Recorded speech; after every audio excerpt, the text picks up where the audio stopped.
Welcome to the B2B Tech Talk with Ingram Micro New Zealand, the podcast series dedicated to exploring technology-related insights with market-leading guests. I'm your host, Jamie Hall, and today we're talking to Fabien Degueldre, General Manager of Logitech New Zealand, and we're going to be covering the way of work, some unique trends in New Zealand, and eSports. Today's episode is brought to you by Logitech. With the ever-changing world we live in, Logitech's focus is on extending human potential in work and in play across gaming, music, personal workspace, and meeting rooms. Welcome along. It's awesome to have you here. I can't believe it. It's been a whole year since we did some short clips. Yeah. You were supposed to be our first guest, and you never made it. Sorry. We had a last-minute trip to Wellington, seeing some customers, and I chose them over you. Customers come first. Yeah, exactly. But it's actually really good to have you along. And like Likewise. I said, it was one of those things that we really wanted you in the first round. We talked about it so much in the build-up, and you'd actually been part of some of that planning. Yeah. But here we are. Still have the original nodes, and still using them in the discussion we're having. How good? Tell us a bit about yourself. I've been in the industry for 17 years. Got my big start with Symantec. I'd been working in Hamilton, which is where I reside. I've been working in Hamilton for various companies like Navman, Yellow Pages. Prior to that, I was working in retail in Auckland. Met a girl from Hamilton, followed her, been there ever since. Turns out to be my wife and the mother of my children, so good decision. That's good. Good decision. Symantec, account manager, predominantly looking after Harvey Norman. Then moved to 2 Degrees. I was with them for a few years. Right at the beginning, they had like 3 stores. I came on board to manage the retail team, develop some sales strategies and trainings. Great time. Had a wonderful time there. And then moved from 2 Degrees to Belkin, so back in the fray, again, looking after a Harvey Norman and some of the usual suspects in the retail landscape in New Zealand. And then, about almost 6 years ago, now it'll be 6 years at the end of this year, I started working for Logi. It's been a really good run, good company, good culture. Still there. Awesome. Logitech's quite glamorous. I like the whole setup that Logitech brings to the whole ecosystem. But even from your office space, very quite glamorous, I would say, on the technology side of things. Oh, we've got a lot of cool products. That's all I'm going to say. We've been through a few serious trends over the last few years as we're trying to find our feet in this hybrid working environment. How has that been from a Logitech perspective in your office? Have you noticed that from your team? Because I'm very mindful you were quite a hybrid setup even before all of that. Yeah, we always have been, but I think we've settled on Monday, Tuesdays. We're in the office, we're together. We've got our catch-ups on Mondays, Tuesdays is your sales meeting days, and then, during the week it's up to everyone to figure out where they need to go and what they need to do. But I think it's, we've just done a bit of work. We've done some surveys not very long ago, and you'll see that 6 out of 10 people in New Zealand are hybrid workers these days. 6 out of 10. 6 out of 10. Makes sense. I think there's a lot of roles that have converted to hybrid that you never thought would have, and because we went through that situation, it's just released a lot. Yeah, it's funny. Some people think hybrid applies to all roles. Funny anecdote from one of our retail partners who was interviewing someone for a full-time sales role, and they asked how many days they could work from home, which I thought was quite interesting for a retail job. Yeah. But that didn't work out. But it's interesting. I think New Zealand seems to be ahead of the rest of the world when it comes to hybrid. Even Australia's only 5 out of 10 people working in a hybrid model. So there's definitely, I think our landscape and the way we live our lives, our lifestyle, leads more to hybrid. I think as Kiwis, we like that as well. I think we like that. We've got beaches everywhere. We're on an island. So we like to get to the beach. We like to be outside. So I think part of that hybrid kind of fits with that. I also think from what I've experienced, I've done a fair amount of travel through Ingram Micro, through work, that we've probably been a little bit more relaxed over here around our rules or our guidelines with businesses around how that looks, from a hybrid perspective. So, I do see it's a little bit more relaxed over here, but then that kind of suits the technology sets. We're innovators. We love to try new things. So I think it does suit us, but we certainly do see businesses still battling with trying to figure out what that right balance mix is. Yeah, absolutely. And we're seeing that through some of the conversations we're having with some partners, trying to figure out whether they're going to have, full hot desking or a hybrid model or, I think a lot of the times they're sort of working off numbers as opposed to working from a human point of view, looking at how, people are going to have the best experience and also the best productivity opportunity at work. And I think that's still something that we're trying to figure out. Yeah, I think so. I think technology in itself has had to change because it's not just an office-based piece of tech that you need. You need it to be able to operate in a cafe. You need to be able to operate in the office, at home. But then setups can be quite different between those locations as well. So to have the versatility, it's a challenge. Yeah, absolutely. And it's funny you mentioned cafe actually because when we did our survey, we found that other than working from home, the second highest most place that people like to work from is cafe. Interesting. 39%. Wow. Yeah. Which is, not that surprising, but still it's quite a high percentage. Does the bar fit into that category? Yeah, the bar does. Yeah, very proud of that number. Right. Yeah. This doesn't apply to Australia at all. This is a New Zealand thing. Yeah, 10% like to work from the bar, which, I encourage, good for you. So it's, again, talking to that lifestyle, we can have a drink and work at the same time. One piece of technology that's been new for me since the COVID time, and I probably was a late adopter on this one actually, but was earbuds. Earbud technology for me, the audio was fine, but the noise cancelling was not great. Yeah. But in the last sort of 3-4 years, that's really lifted its game, and it's been actually really quite impressive. Yeah. So I'm probably in that group that would say, hey, I don't mind working from the cafe or the bar occasionally, although I find myself in the office a whole lot more now because of the technology we have here. Yeah. And the meeting room technology in particular, it has changed a lot. It doesn't look a whole lot different, but it's certainly from an experience perspective has changed. I know Logitech's been a key part, and that's been a key innovation piece for you guys. What's been some of the focus areas from a meeting room solution set, and has it been considered around trying to draw people back in, or do you think that's just a byproduct or a side effect? Yeah, look, I think, people working from home a lot during the COVID period, and they got used to how to, jump on Zoom or Teams or, whichever platform it was, and got really comfortable with it. And then they go back to the office and it wasn't that simple anymore. Some of the offices needed, you to bring your laptop in and plug it all in. We've actually been asked this from one of our end user customers that we've worked with. They're on a bit of a mission to try and make meeting rooms cool again. Because people are just avoiding using meeting rooms because they're just not sure what the experience is going to be. So, we've put in a lot of work to make sure that that's almost become like a one-touch, meeting start solution. So as long as you've invited the room, once you turn up, everything's done. You just click join and you're in the meeting, and that sort of takes away all that pain and that frustration. And I think that's something that, a lot of companies are still trying to, work on now, is developing those solutions so that it's an easier and more productive experience. I think one of the things that frustrates me when I'm dialing in from somewhere else to the office is when you have got a big boardroom table and you're squinting at this tiny little thumbnail of like 6, 7, 8, 9, 10 people around a table. Audio sometimes is good, but I couldn't tell you who was in the room. Yeah, it's a tricky one sometimes. It is, and look, we're putting a bit of work into making solutions so that people can feel more engaged into the meetings.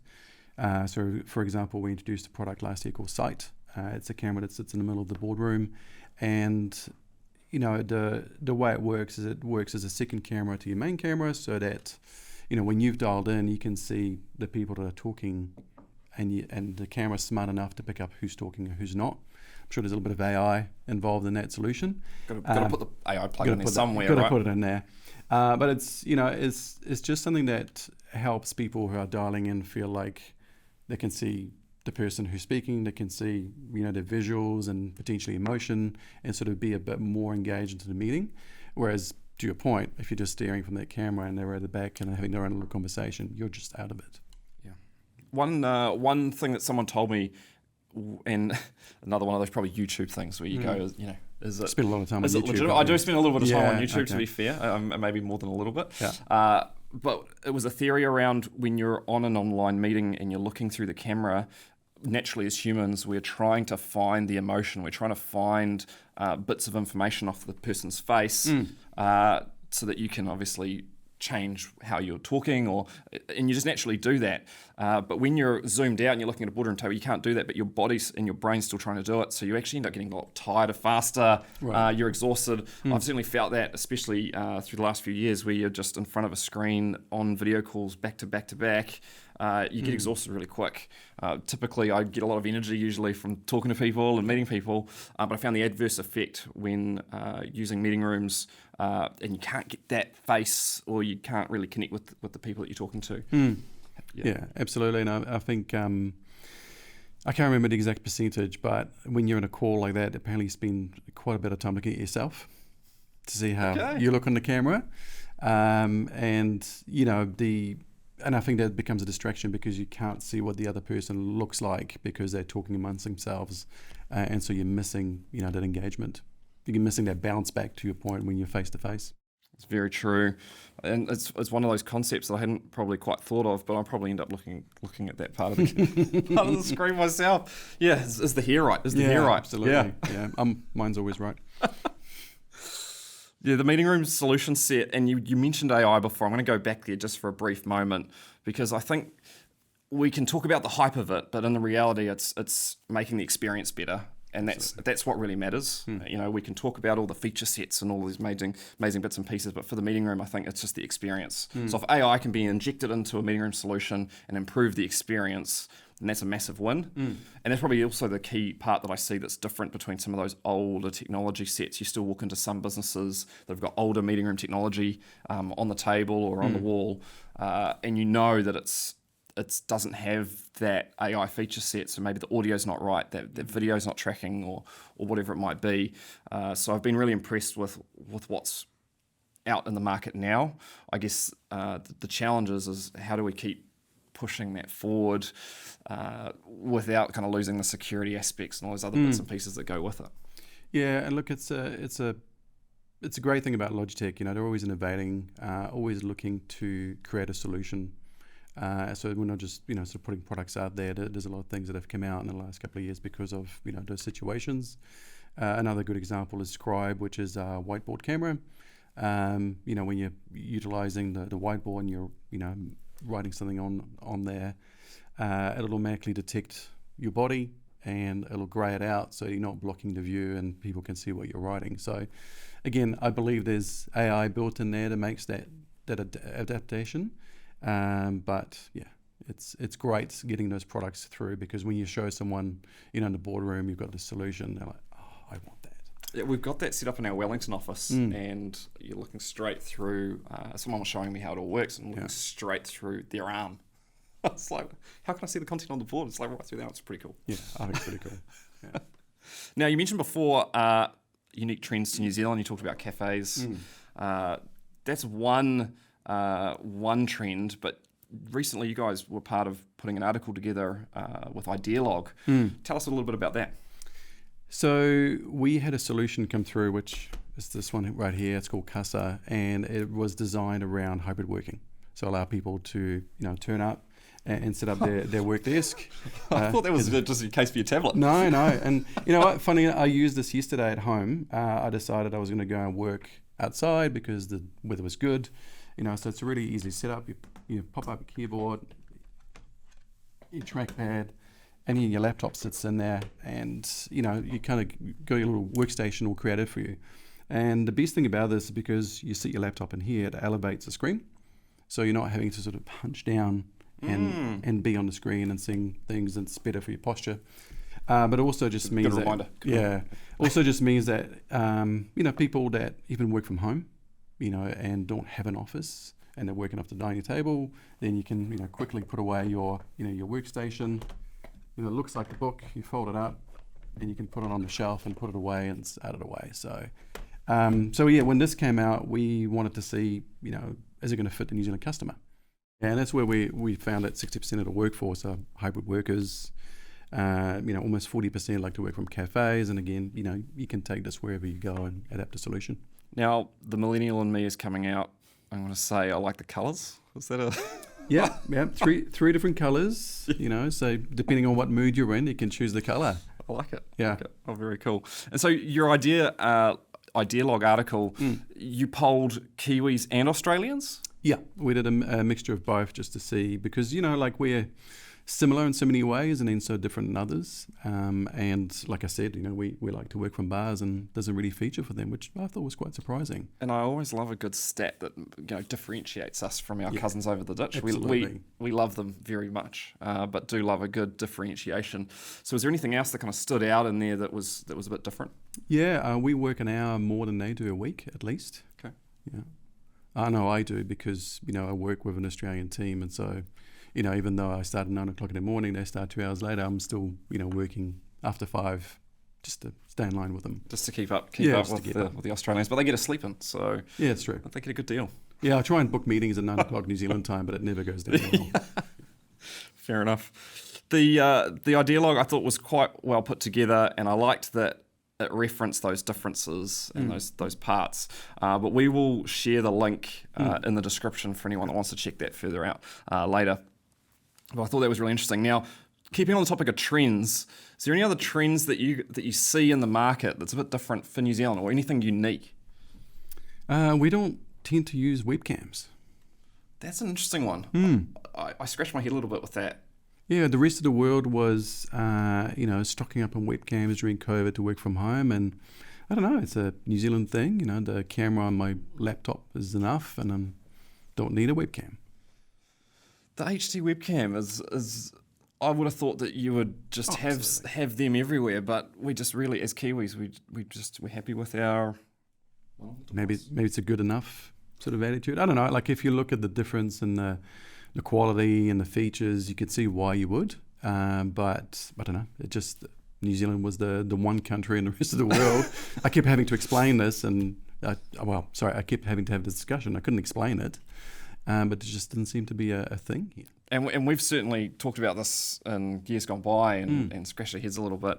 Maybe it's one for the listeners and the viewers to let us know. Any thoughts, any ideas on that one? Help Theories. us out. Help us out. Yeah, absolutely. What's going on? Why are Kiwis not so interested in webcams like the rest of the world? I mean, we still do sell a fair amount of them. There's still a fair amount that go through. But when you look at it on a chart, there is clearly something with New Zealand. Something's different. Awesome. So I want to move and change topics a little bit now and talk about eSports for a couple of reasons. One, there's a particular type of eSport that I like myself, which is... No, yeah. Didn't notice about you. Racing, cars, really? Steering wheels. I think that's pretty awesome. But before we get to that part, eSports in general, especially in the education space, I wanted to zoom in on for a moment. I know you guys do a lot in there. But more importantly, I think there's a real opportunity to support people or youth that maybe aren't quite leaning towards that sport, maybe socially not a sport type person, have now got an opportunity to get into sports. Maybe it starts with eSports, but then as a doorway and a bridge into other team sports as well. Yeah, I think secondary schools in particular are trying to find their feet with eSports. It's not easy. Because you're dealing with probably parents who already think, hey, my kid's already gaming a lot at home. They don't need to be gaming at school as well. Tertiary schools have definitely picked it up. Most of them will have a eSports dedicated space, so you can go in there and game. You can take part in tournaments. But I think from a secondary school, there's a massive opportunity there because there's a lot of kids who aren't into sports, not really that good in class either, and are not feeling that engaged with the school and some of the other kids. So I think eSports bring that element, which kind of flattens that line and gives everyone an opportunity to engage with each other. I think there's also an opportunity to educate so that we can try and improve the behaviours online. When you're playing a sports at school, they teach you about respecting the other team, they teach you about fair play. You don't get it online, and I think that's where you see some of the behaviours can be quite detrimental. But then I think also there is an opportunity to create pathways in New Zealand for gamers. At the moment, there really aren't any. So if you're any good at gaming, you're leaving. You're going to another country. And, we're currently working with one of our partners who are setting up a massive eSports event tomorrow. And, just looking at the amount of jobs that people had and setting up this event, there are so many opportunities, whether it's like production or event management. You could be a coach of a team. These days, eSports and gaming is a lot more structured than it used to be. So if you're in an eSports team, you don't just sit there and play games all day and eat cheese balls and drink bottles of Coke. Yeah. It's a regimented way to do things, so there's a schedule. You've got someone who comes in and, creates your meals for you to make sure you're eating healthy meals. You've got physical exercise, you've got team meetings, you've got media training. It's become like a professional environment. And I think there's a lot of really good Kiwi gamers that never get to that point because the pathways just aren't available. And so Logitech in particular, you guys are investing in this area. Tell me a little bit about why. Like you've touched on it a little bit, but Well, we sponsor a lot of esports teams around the world, and that's the people that talk to us about the solutions they're looking for. So when we create a gaming mouse or a headset, we're working with these guys and telling us what they need and what they're missing. What I guess I'm more focused on is the grassroots element. You've got young up-and-coming gamers that could have a future, and at the moment, they kind of get talked out of it. And it could be by parent, it could be by the fact that there's no pathways, as I mentioned earlier. But I know as a parent, my son would, play games for a few hours, come dinner time, you go and get him. Because I'm a gamer myself, I understand a little bit better, so I might walk in and go, okay, how much time has he got left? All right, finish this game, come and have dinner. Yep, no problem. I think it's a really interesting point, because gaming, even for myself as a millennial, gaming for me, the online part wasn't really there, so you could pause any time.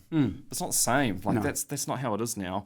And to rip your youngest or your child away from the screen potentially mid-game of an online game could be catastrophic. But to us, if we don't have that understanding, it may not seem like quite a big deal, but it's a big deal. Yeah, absolutely. And I think that's where, again, part of that education piece is to also work with, parents and make them understand some of the things that go on online, make sure it's safe, that, we've got the right behaviors, but also help them understand how the games work. So like I said before, if he's playing Fortnite, for example, I go in and say, right, okay, there's 12 players to go. So when you finish this game, come and have dinner. Whereas the 95, I'll be like, dude, you've just started this game, let's go. Yeah. So it's a different conversations, sort of helping parents understand those situations. So instead of having this, discussion that's a bonding moment, right? Yeah, it's an opportunity to sort of have that more peaceful approach. I really do like that concept, and I think there's still very polarizing opinions on esports, or more particular gaming, especially with children. And I heard something interesting, maybe YouTube, recently, where it was talking about, from a parenting perspective, setting the right boundaries so that it's a plus, not a minus or not a negative. And having those right boundaries means that, the Wi-Fi turns off at a certain time at night, but they still get that time to engage, because actually in a child's development period, that gaming is ticking a lot of boxes for them. It's giving them engagement with their friends, and a lot of it is digital these days, so it is really important. And there's a whole bunch of great factors, but it's when it's overdone, when it's like straight from home from school, all the way through to midnight, and they can't learn the next day, or it's impacting. That's a negative. But when you've got those boundaries set in place, and you're understanding a bit more about that gaming dynamic, it becomes a positive, and it's also a bonding opportunity with your children or with your. Look, it's easier for me, obviously, because I dabble in gaming a little bit, so I sort of understand, some of the thoughts around it. But again, I'm going to reference my firstborn kid. He injured himself playing football, and he was out of commission for about 3 weeks. Had surgery and rehab and all those things, and knowing that his mates were home from school around 4, they'd schedule a time to all jump on and play together, and that was the way he socialised with them. That's how he knew what was going on. And I'd even be sitting there talking about, the project they got given. to catch up on notes and, of course, some gossip around school, obviously. But it was his way of socializing and still engaging with his mates. And, he'd come out feeling all kind of happy that he knows what's going on. So I think there's those elements that, as parents, we've not necessarily been used to. Whereas for them, I don't know, it creates a safe place for them to go and engage with their friends and have those conversations. And go back to colours, I talked about millennial colours and things. There is some awesome kit out there with, neon lights, all the colour changing. I can only imagine how much you could spend and how many different items you can have to kind of enhance that gaming experience. I think it was 4 years ago. Again, doing a little bit of research, we found that 48% of gamers are females.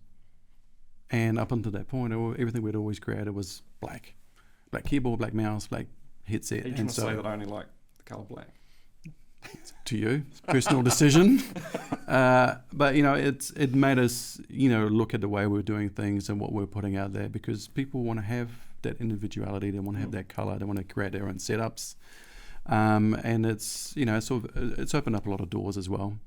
But I think it's interesting when we say people have got this polarizing view on gaming, when you think that at least 9 out of 10 homes in New Zealand has a gaming machine, console, system that's available. So we obviously are heavily into gaming. We just don't like to admit it. Yeah. Yeah. Like you? Yeah. Oh, no, I'll admit it. I'll admit it. Oh, you admit yeah. it. Okay, good. But I'm probably siloed into a very set category.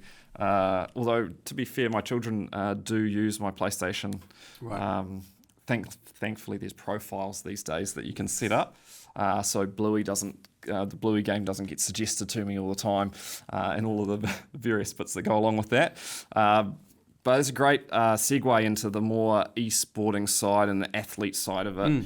Not that I would class myself as an athlete, to be fair, but I do really love that whole eSports, eSIM, steering wheel setup, racing online. I've got several friends. Gran Turismo and PlayStation is kind of the platform that I've chosen because of that versatility to connect them with so many others at a casual level. But I know there's a lot that are into iRacing.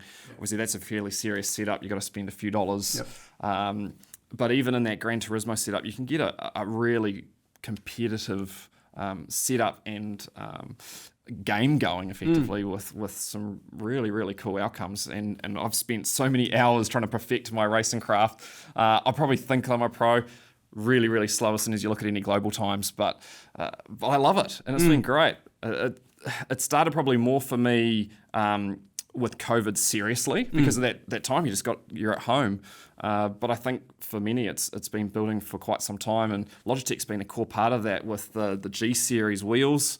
Now you've got a full pro setup, which is awesome. I'm very blessed and honoured to have one in the office, to be fair. That's been great to have that there. Which is where I found you when I arrived at the office. Well, let's not go there. Let's not go there. Yeah, I do keep one eye on that leaderboard at all times. We've got a whiteboard leaderboard set up there, and I do like to try. No, not at all. No, not at all. But anyway, going back to athletes, not amateurs. Okay. Not amateurs. I think that whole piece is really interesting, and I know you support specific athletes. And it happens to be in the Gran Turismo game. I believe one of the people that you support is actually in the game. They've built them into the game. Yeah, it's interesting the similarities between sports and esports. You watch your favorite football player, cricketer, whatever it is. And you might look at the equipment that they're using in the game and go, well, if I want to get to that level, I have to buy those shoes. I have to buy that. And I think with esports it's very similar, where you see a lot of F1 drivers are using sim solutions to improve, their times, because racing is a lot about memory. It's about, remembering that corner or at speed to take it at, and all those things. And so the range that we've brought out, you've got your G923, which is, your weekend warrior solution, but then you've got like the Pro range, which is direct drive, and then you can really customize it and make it your own. And I don't want to geek out, but the load cell pedals for me it was a game changer from going from the G series. But anyway, it's not about me. For me, it's the force feedback. Like we were just setting one up today, and I was saying to my colleague, I'm like, I just can't. I need more force feedback because it, just makes it easier to understand the road and the turn and which way the car's going to go. So I had to turn it up to get that feedback. And I think that's where, you talk to those professional drivers that are using sim, and that's what they look for. The gentleman you're talking about, he was racing off one of our wheels. He didn't have a setup. He was using a fold-out table and a desk chair, and he would just sit there and he'd race. But he was just doing amazing. He's been flown to Monaco a couple of times to compete on a global scale. And there's opportunities there, but you've just got to be willing to commit, to put in the time, to look for that little split-second improvement that you're not, currently getting. The whole athlete concept, it's not just that way either, like that one way, starting, you're talking about starting on a table and going up through that. We're seeing athletes go the other way as well, and you touched on it very briefly. We've got people in F1 that will sim race right in their spare time to hone their skills. And sometimes too much. Yeah, and getting in trouble, right? Getting in trouble with the team. Yeah. But we also see, even in the America's Cup, which is on at the moment, which is really quite exciting, I saw a clip the other day. YouTube? Maybe. Yeah, it might have been. And they had a Logitech wheel sitting in the corner of the room and clearly using it for their simulation setup. And I thought this is where it really starts to blend. They were probably two completely separate things that now the lines are blurred, and to be a professional athlete at the top of your game in, what we would class as, full-blown real-life sports, you need to have that sim there. And then vice versa, we're seeing people that are in sim move across and start, racing real cars, real tracks, and be competitive and being competitive right out of the gate, like straight away. And then even movies written about it, right? So there's the Gran Turismo movie.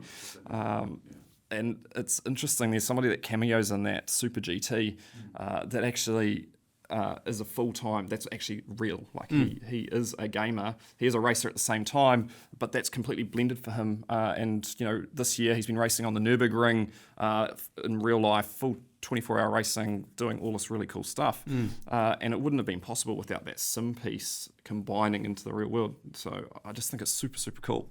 Oh, it's so realistic. I mean, we also do flight sim. And if you've got, flight simulator, you can, clock some time in for, your training.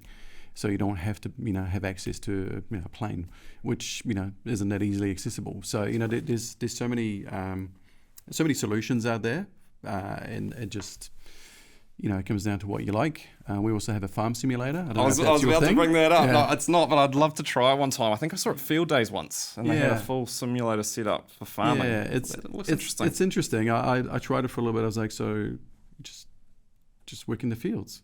Yeah. Okay. Got bored of it pretty quickly, but there is people out there that absolutely love it. It's really cool. Now, I'm going to change now to a segment that we're running with everybody that comes through for the B2B Tech Talk. Right. Now, what's called is 5 and 5. I'm going to ask you five questions. You've got 5 seconds to answer each one. These questions will be the same for all guests, so I'm not picking just on you. Okay. But I'm looking for obviously your unique answer to them. Appreciate it. Okay. All right, first question for you. What book, app, or show would you miss on a deserted island? The Office. The Office. The Office. Both American and British. Love them both. I do like the American one personally, but they're both really good. I think the office manager is a evil genius. He behaves a certain way to make everybody else in the team, lift their games to make up for him. Yeah, it's brilliant. I think there is some parallels to real life in there as well somewhere with some of us in the office world, so it's really good. All right, second question. Your favourite movie featuring AI? Oh, look, it's going to be Back to the Future. I don't know if it's got AI. It must do. It must do. It's my favourite movie of all time, so it has to be Back to the Future. And look, you can't time travel and re-enter and not crash into buildings and walls without having some sort of, system there that helps you. That makes sense. I thought you were going to say Terminator, but, that makes sense. I love it also, but not as much. All right, question number 3. What does your social media algorithm think you're obsessed with? Oh, barbecuing and travelling. Nice. Yeah. Very keen to travel again, like probably most Kiwis. And barbecuing is just a weird obsession. Social media algorithms are dangerous. You click on one thing and then all of a sudden your algorithm changes shape. It's particularly difficult when you're trying to lose weight and you keep seeing this food come up on your feed. It's like, oh my God, it's torture. All right, question number 4. What piece of outdated tech do you miss the most and why? You know, it's weird, but I miss DVDs.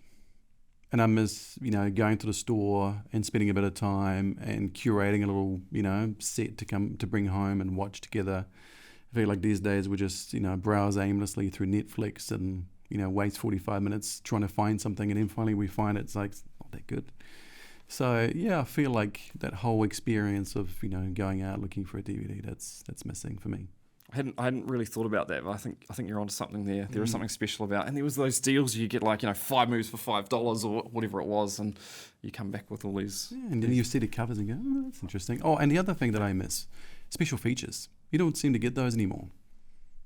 Used to get them on DVDs, watch a documentary about how they made it. It was pretty cool. Don't get that anymore. Not really. I think unless you look on YouTube. Yeah, YouTube, yes. Yeah. Disney Plus, I think, does a great job of that with the Star Wars collections. But you're right. I haven't really seen that much else. Much other areas. All right, last question.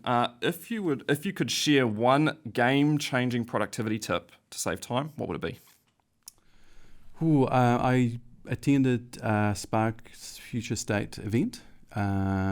And it was a gentleman there that shared what they implement in their business. And it was having a focus day, hopefully every week or every fortnight, and a focus week, either monthly or quarterly. And I've implemented that. And what it really does, it allows me to cut out some time on my schedule to make sure that I'm looking at that big idea or that big analysis. Whereas, those are the things you put off because you're always so busy.